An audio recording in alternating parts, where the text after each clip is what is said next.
Jésus initiateur. Nous avons vu dans Jésus initié comment, à partir de son enfance, le cœur de Jésus s'est enrichi par le contact avec les parents, avec les gens, avec les situations, avec la religion. Et puis, enfin aussi, il a découvert que habite en lui un Père. C'est ce Père qui va inspirer sa mission, celle de nous faire connaître son Père ainsi que la manière de participer à son royaume. Comment Jésus va-t-il s'y prendre pour réaliser sa mission? Jésus sait que la mission qu'il a reçue est grande et importante. Il ne va pas la réaliser tout seul. Il va la partager avec un groupe d'hommes qu'il va désormais choisir lui-même et initier à sa mission.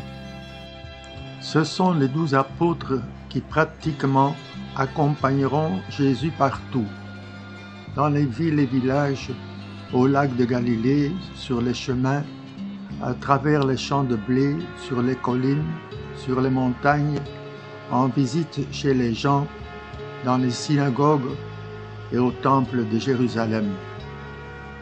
Suivons Jésus. Comment Jésus a-t-il initié ses apôtres? Les apôtres ont suivi tout ce que Jésus a fait, ce qu'il a dit aux gens. Ils ont observé ses gestes, mais plus encore, à travers tout cela, c'est Jésus lui-même qui les a initiés à sa mission, qui plus tard sera la leur.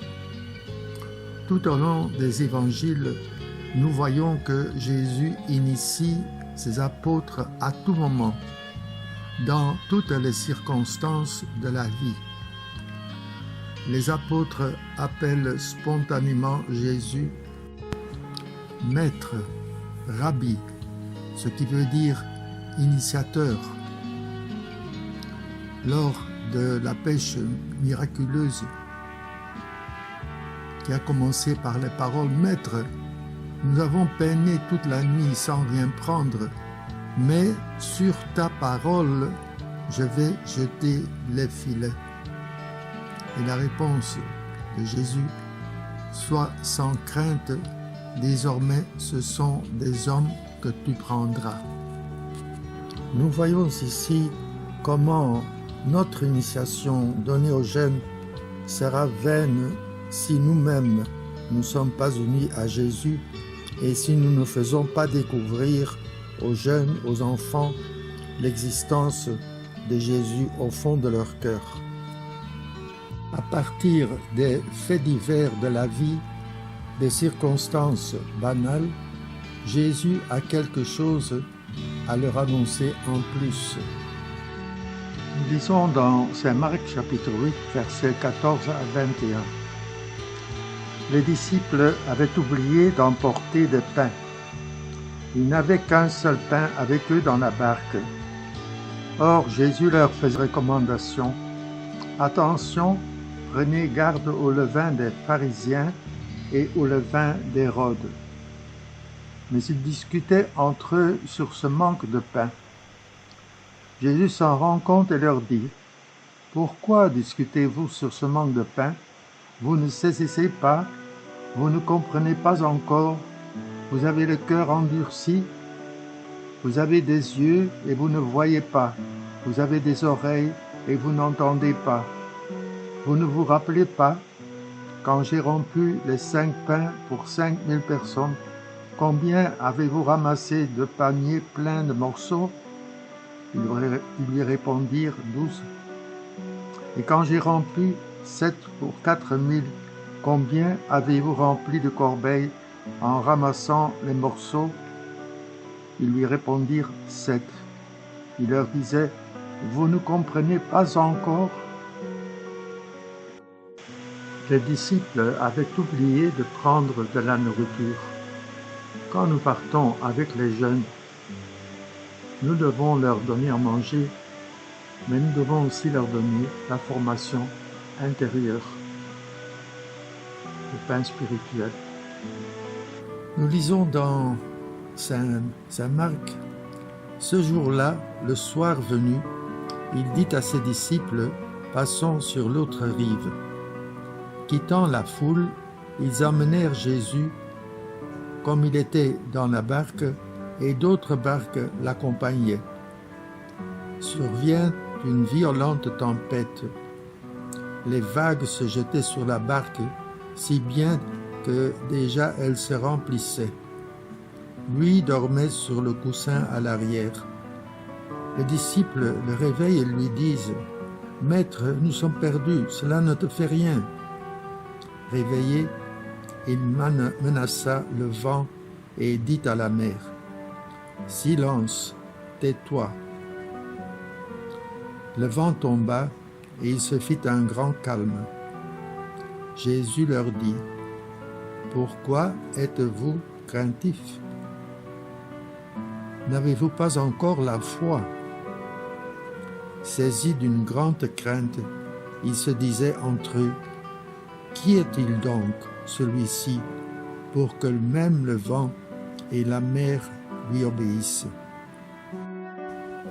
Des gens présentaient à Jésus des enfants pour qu'il pose la main sur eux, mais les disciples les écartèrent vivement.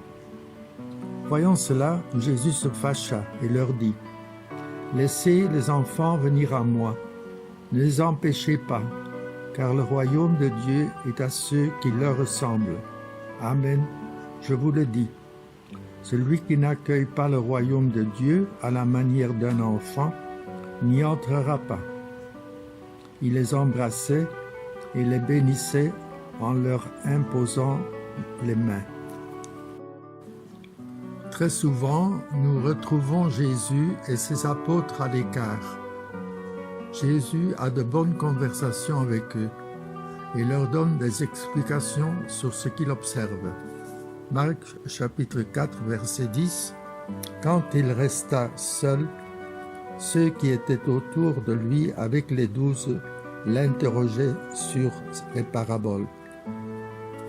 Verset 34.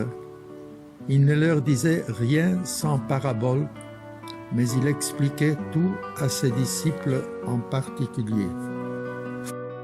Nous connaissons certaines paraboles comme le bon berger avec ses brebis, le fils perdu et retrouvé et le bon samaritain et d'autres. Les apôtres suivent la façon de vivre de Jésus qui est libre vis-à-vis de la loi. Les apôtres entendent les remarques des maîtres de la loi ainsi que les réponses de Jésus. Les apôtres voient que Jésus mange avec des pécheurs et ils entendent les commentaires des autres, que Jésus se laisse toucher, laver les pieds par une femme. Les apôtres sont avec Jésus quand il guérit les malades le jour du sabbat. Ils mangent les épis de blé le sabbat.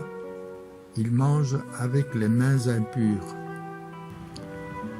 Ils arrivèrent à Capharnaüm et une fois à la maison, Jésus leur demanda « De quoi discutiez-vous en chemin ?» Ils se taisaient, car en chemin, ils avaient discuté entre eux pour savoir qui était le plus grand.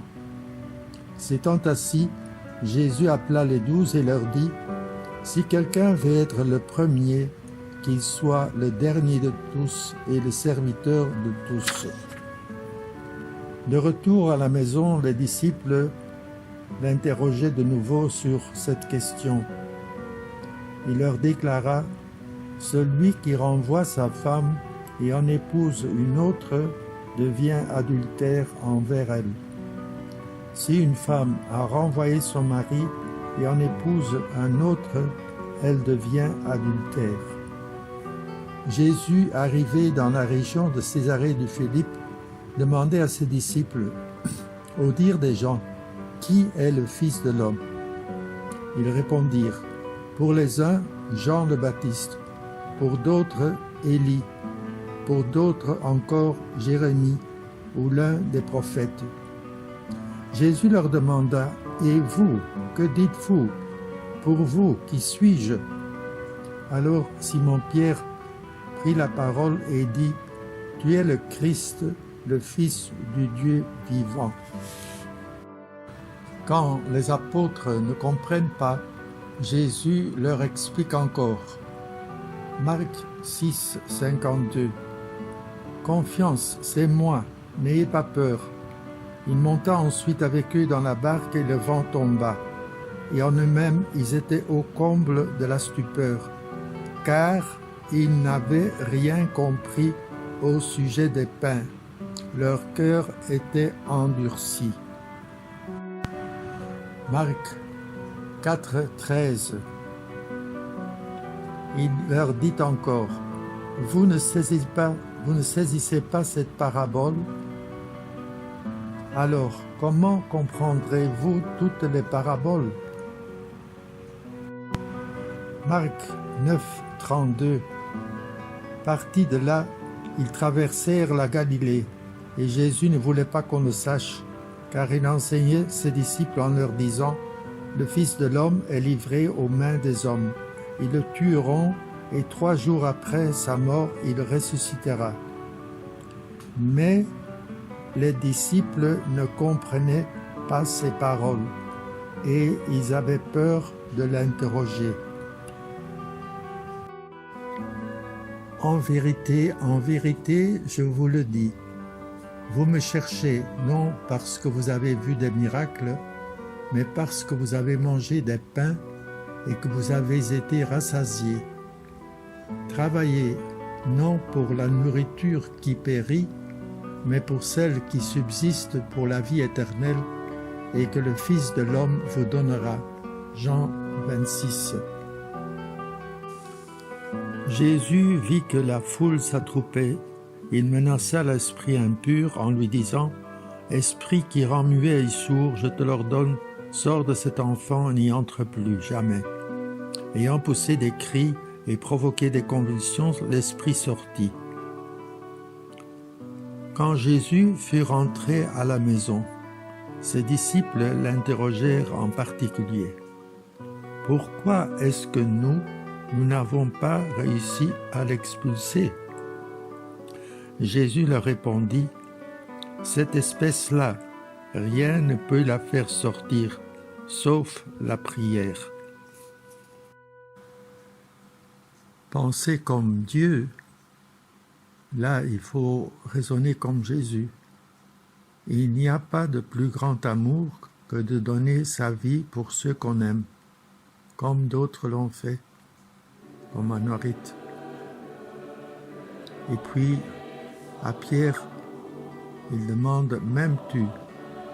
Paie mes brebis. » C'est-à-dire, essaye de donner ta vie pour ces brebis, ne les laisse pas se perdre. Jésus est un bon organisateur. Jésus a une vue d'ensemble de sa mission. C'est pourquoi il choisit ses disciples, pour l'aider et pour les initier en même temps. Nous lisons dans Marc 6, Jésus leur demande, « Combien de pains avez-vous? Allez voir. » S'étant informés, ils lui disent 5 et 2 poissons. Il leur ordonna de les faire tous asseoir par groupe sur l'herbe verte. Ils se disposèrent par carrés de 100 et de 50. Jésus prit les 5 pains et les 2 poissons, et levant les yeux au ciel, il prononça la bénédiction et rompit les pains. Il les donnait aux disciples pour qu'ils les distribuent à la foule. Il partagea aussi les 2 poissons entre eux tous. Ils mangèrent tous et ils furent rassasiés. Et l'on ramassa les morceaux de pain qui restaient, de quoi remplir 12 paniers, ainsi que les restes des poissons. Ceux qui avaient mangé les pains étaient au nombre de 5000. Évangile de Marc, chapitre 14, versets 12 à 17. Le premier jour de la fête des pains sans levain, où l'on immolait l'agneau pascal, les disciples de Jésus lui disent « Où veux-tu que nous allions faire les préparatifs pour que tu manges la Pâque ?» Il envoie 2 de ses disciples en leur disant « Allez à la ville, un homme portant une cruche d'eau viendra à votre rencontre. Suivez-le, et là où il entrera, dites au propriétaire « Le maître te fait dire « Où est la salle où je pourrais manger la Pâque avec mes disciples ?» Il vous indiquera, à l'étage, une grande pièce aménagée et prête pour un repas. Faites-y pour nous les préparatifs. Les disciples partirent, allèrent à la ville, ils trouvèrent tout comme Jésus leur avait dit, et ils préparèrent la Pâque. Les apôtres font l'apprentissage de la mission. Jésus les envoie en mission et leur donne des conseils. Nous lisons dans l'Évangile. Jésus parcourait les villages d'alentour en enseignant. Il appela les 12. Alors il commença à les envoyer en mission, 2 par 2. Il leur donnait autorité sur l'esprit impur et leur prescrivit de ne rien prendre pour la route, mais seulement un bâton, pas de pain, pas de sac, pas de pièces de monnaie dans leur ceinture. Mettez des sandales, ne prenez pas de tunique de réchange. Il leur disait encore, quand vous trouvez l'hospitalité dans une maison, restez-y jusqu'à votre départ. Si dans une localité on refuse de vous accueillir et de vous écouter, partez et secouez la poussière de vos pieds. Ce sera pour eux un témoignage. Ils partirent et proclamèrent qu'il fallait se convertir. Ils expulsaient beaucoup de démons, faisaient des onctions d'huile à de nombreux malades et les guérissaient. Marc 6, 30, 31. Jésus accueille les apôtres au retour. Nous lisons. Les apôtres se réunirent auprès de Jésus et lui annoncèrent tout ce qu'ils avaient fait et enseigné. Il leur dit, « Venez à l'écart dans un endroit désert et reposez-vous un peu. »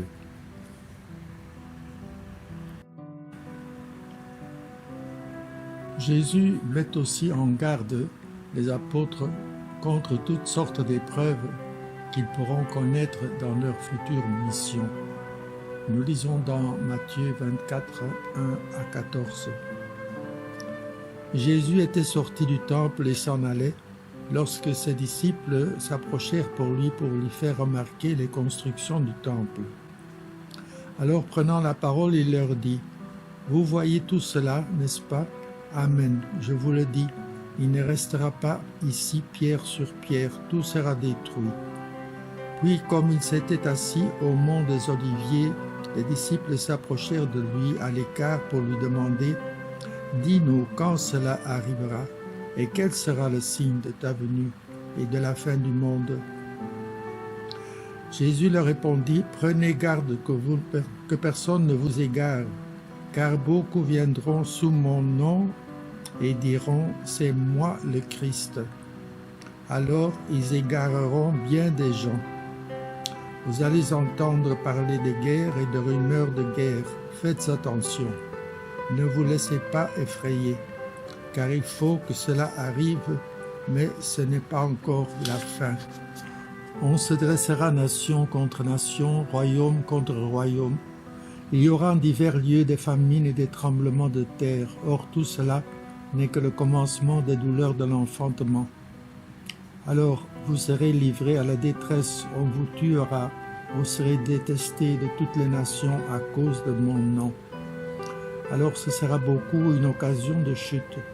Ils se livreront les uns les autres, se détesteront les uns les autres. Beaucoup de faux prophètes se lèveront et ils égareront bien des gens. À cause de l'ampleur du mal, la charité de la plupart des hommes se refroidira. Mais celui qui aura persévéré jusqu'à la fin, celui-là sera sauvé. et cet évangile du royaume sera proclamé dans le monde entier. Il y aura là un témoignage pour toutes les nations. Alors viendra la fin. Nous continuons la lecture en Marc 13. Alors si quelqu'un vous dit, voilà le Messie, il est ici, voilà il est là-bas, ne le croyez pas. Il surgira des faux messies et de faux prophètes qui feront des signes et des prodiges afin d'égarer, si c'était possible, les élus. Quant à vous, prenez garde. Je vous ai dit à l'avance. En ces jours-là, après une pareille détresse, le soleil s'obscurcira et la lune ne donnera plus de sa clarté. Les étoiles tomberont du ciel et les puissances célestes seront ébranlées. Alors on verra le Fils de l'homme descendre dans les nuées avec grande puissance et avec gloire. Il enverra les anges pour rassembler les élus des 4 coins du monde, depuis l'extrémité de la terre jusqu'à l'extrémité du ciel. Prenez garde, restez éveillés, car vous ne savez pas quand sera le moment. Veillez donc, car vous ne savez pas quand vient le maître de la maison, le soir ou à minuit, au chant du coq ou le matin. S'il arrive à l'improviste, il ne faudrait pas qu'il vous trouve endormi. Ce que je vous dis là, je vous le dis à tous, veillez. Il arriva que Jésus, en un certain lieu, était en prière. Quand il eut terminé, un de ses disciples lui demanda « Seigneur, apprends-nous à prier, comme Jean le Baptiste lui aussi l'a appris à ses disciples. » Il leur répondit « Quand vous priez, dites « Père, que ton nom soit sanctifié, que ton règne vienne. Donne-nous le pain dont nous avons besoin pour chaque jour.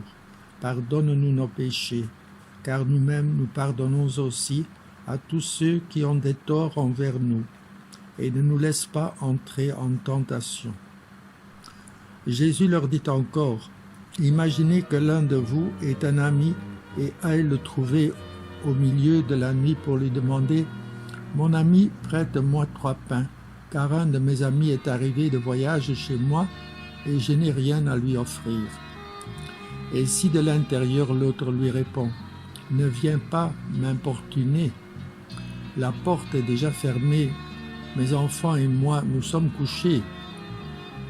Je ne puis pas me lever pour te donner quelque chose. » Eh bien, je vous le dis, même s'il ne se lève pas pour donner par amitié, il se lèvera à cause du sans-gêne de cet ami et lui donnera tout ce qu'il faut.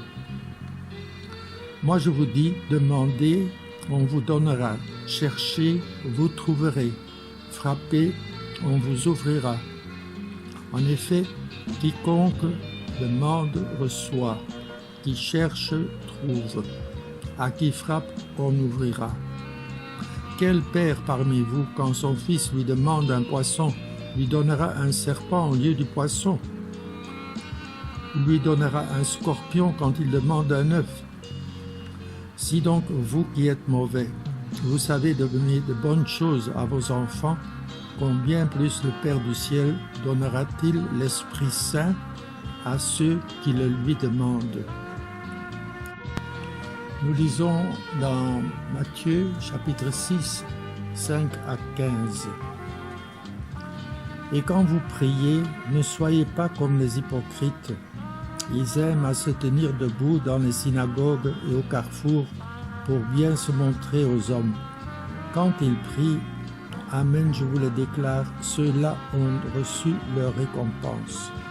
Mais toi, quand tu pries, retire-toi dans ta pièce la plus retirée, ferme la porte et prie ton Père qui est présent dans le secret. Ton Père qui voit dans le secret te le rendra. Lorsque vous priez, ne rabâchez pas comme les païens. Ils s'imaginent qu'à force de paroles, ils seront exaucés. Ne les imitez donc pas, car votre Père sait de quoi vous avez besoin avant même que vous l'ayez demandé. Les apôtres connaissent même des moments privilégiés de rencontre avec le Christ, comme la transfiguration. 6 jours après, Jésus prend avec lui Pierre, Jacques et Jean et les emmène eux seuls à l'écart sur une haute montagne. Et il fut transfiguré devant eux. Ses vêtements devinrent resplendissants d'une blancheur telle que personne sur terre ne peut obtenir une blancheur pareille. Élie leur apparut avec Moïse, et tous deux s'entretenaient avec Jésus. Pierre alors prend la parole et dit à Jésus, « Rabbi, il est bon que nous soyons ici. Dressons donc 3 tentes, une pour toi, une pour Moïse et une pour Élie. » De fait, Pierre ne savait que dire, tant leur frayeur était grande. Survint une nuée qui les couvrit de son ombre, et de la nuée une voix se fit entendre. Celui-ci est mon Fils bien-aimé, écoutez-le. Soudain, regardant tout autour, ils ne virent plus que Jésus seul avec eux.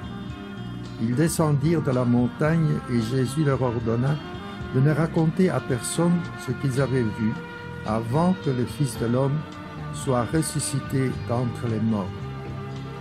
Et ils restèrent fermement attachés à cette parole, tout en se demandant entre eux ce que voulait dire ressuscité d'entre les morts. L'apôtre Jean nous donne des paroles en profondeur pour connaître le Christ.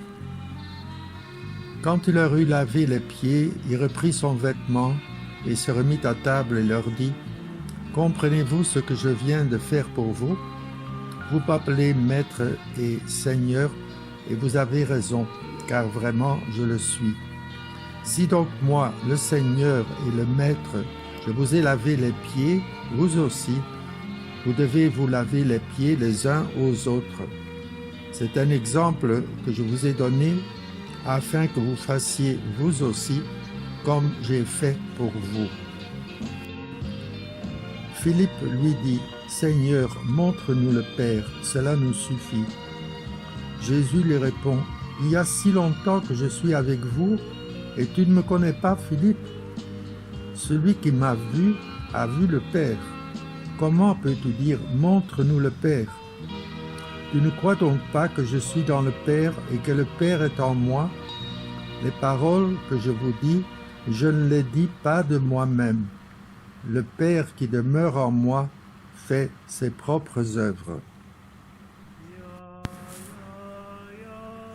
Moi, je suis la vigne, vous les sarments. Celui qui demeure en moi et en qui je demeure, celui-là porte beaucoup de fruits, car en dehors de moi, vous ne pouvez rien faire. Si vous demeurez en moi et que mes paroles demeurent en vous, demandez tout ce que vous voulez et cela se réalisera pour vous. Ce qui fait la gloire de mon Père, c'est que vous portiez beaucoup de fruits et que vous soyez pour moi des disciples. Et un peu plus loin, mon commandement le voici, aimez-vous les uns les autres comme je vous ai aimé. Il n'y a pas de plus grand amour que de donner sa vie pour ceux qu'on aime. Dans le chapitre 16, j'ai encore beaucoup de choses à vous dire, mais pour l'instant, vous ne pouvez pas les porter. Quand il viendra, lui, l'Esprit de vérité, il vous conduira dans la vérité tout entière. En effet, ce qu'il dira ne viendra pas de lui-même, mais ce qu'il aura entendu, il le dira, et ce qui va venir vous le fera connaître. En Jean 17, chapitre 17, Jésus nous laisse le testament qu'il lègue à ses apôtres. Je lis un petit extrait. « Père, ceux que tu m'as donnés, je veux que là où je suis, ils soient eux aussi avec moi, et qu'ils contemplent ma gloire, celle que tu m'as donnée parce que tu m'as aimé avant la fondation du monde. Père juste, le monde ne t'a pas connu, mais moi je t'ai connu, et ceux-ci ont reconnu que tu m'as envoyé. Je leur ai fait connaître ton nom, et je le ferai connaître pour que l'amour dont tu m'as aimé soit en eux, et que moi aussi je sois en eux. Dans Luc 21, Jésus laisse encore, à part le testament, une promesse. Il leur donne sa vie au dernier repas. Je lis un paragraphe. Et il leur dit cette parabole. Voyez le figuier et tous les autres arbres. Regardez-les. Dès qu'ils bourgeonnent, vous savez que l'été est tout proche. De même, vous aussi, lorsque vous verrez arriver cela, sachez que le royaume de Dieu est proche. Amen, je vous le dis. Cette génération ne passera pas sans que tout cela n'arrive. Le ciel et la terre passeront, mes paroles ne passeront pas. Une petite réflexion. Est-ce que les apôtres sont tout à fait initiés à la fin de la vie de Jésus?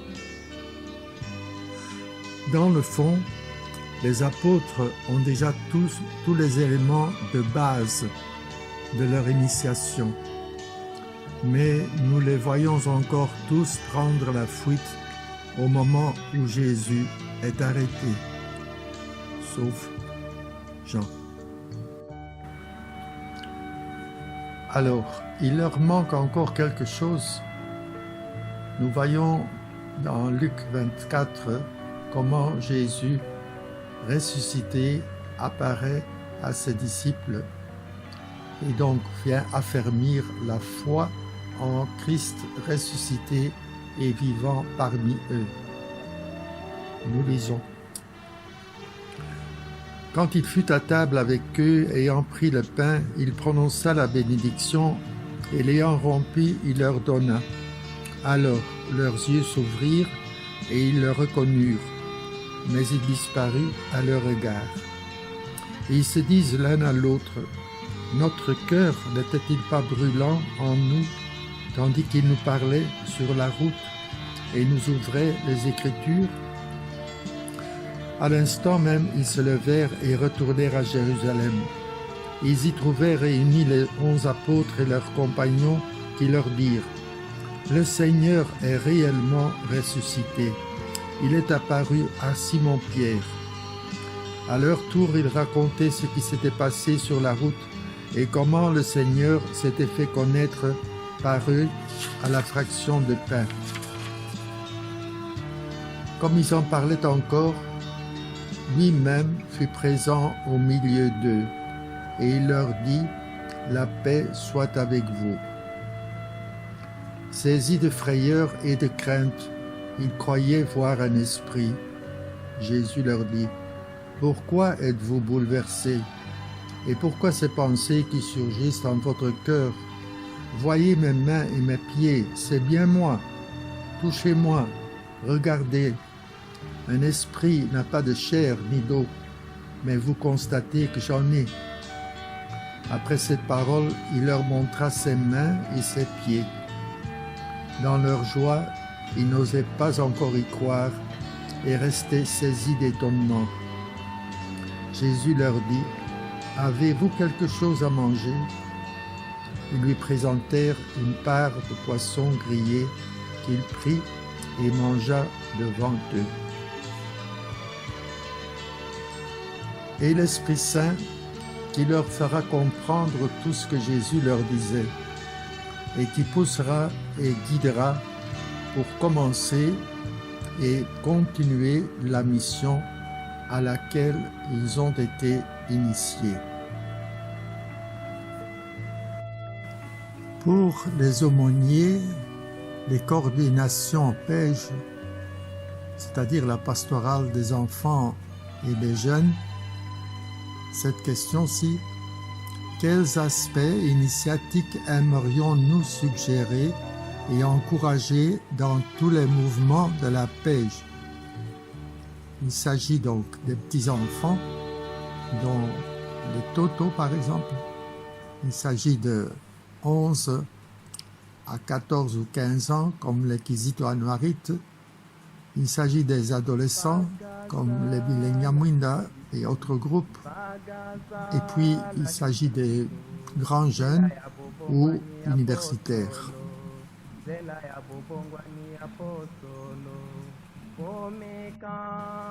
Pour les initiateurs, d'autres questions. En quoi consiste notre tâche d'initiateur dans chacun des âges, des groupes de formation ou de mouvement? Quelles sont les qualités d'un bon initiateur? Quels moyens avons-nous pour être de bons initiateurs?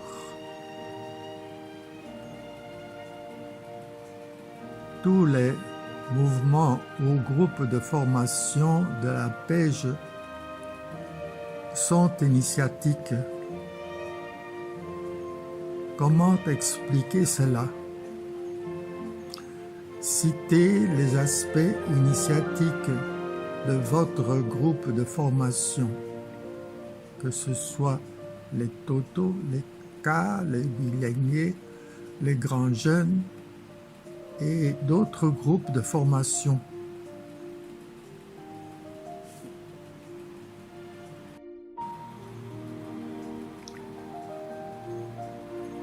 Autre question pour les yayas.